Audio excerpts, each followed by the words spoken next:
السلام عليكم ورحمة الله تعالى وبركاته. وأني سلام الأمان أصحابتك وحنا محمد سولوشن أما محمد جيمز. اوكي أصحاب ما تعشرك نحن ناخذونا 10 سداس اسكا maahan أصحاب ما waxaan soo bandhigi doonaa asxaabtay maanta sidee ku ogaa kartaa lacagtaada YouTube intee ku mareysay iyo inta kale iyo subscribe ka views-ka.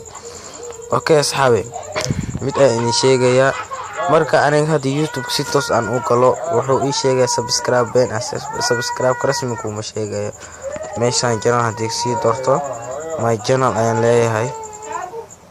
wuxuu ii sheegay 39 subscribe noo maraya inta fiir asxaabe marka YouTube studio aan fiirin YouTube studio ligiis xagoos ayaan dhigi doonaa YouTube studio ay soo furneena 42 subscribe oo sida u jeeda asxaabtay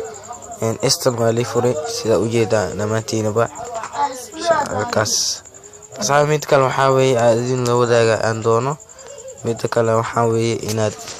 lacagtaada intee ku mareysaa application ajir saaxib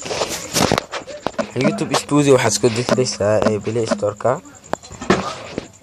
YouTube studio sorry waa ka midka soo horeeya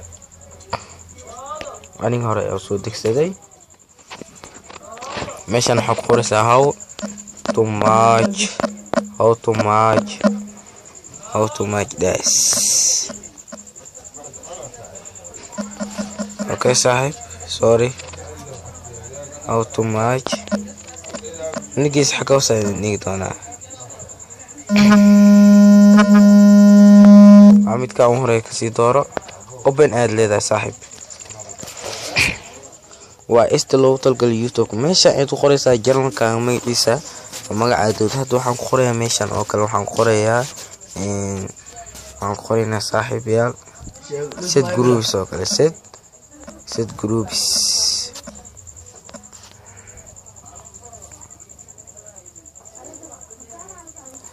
kana asxaabta set groups midka ugu horeeya wuxuu si automatic la ku sheelay lacag ku maray set groups wuxuu marayaa 52,000 oo subscribe views wuxuu haystaa 1.7 milyan oo views ah video wuxuu soo galiyay 229 video ah lacagta wuxuu haystaa 1.8 oo USD ah inta wuxuu haystaa $115 inta $112 inta wuxuu haystaa $9 inta $5 okay saamid application ka wuxuu ka caawinayaa application sidaad ku ogaa kartaa lacagtaada okay saxab maanta cashirkan hala soo ahay intaan hawada kulmi doona in kale waxa idin leeyahay wassalaamu calaykum waraxmatullaahi tacaala wabarakaatuh.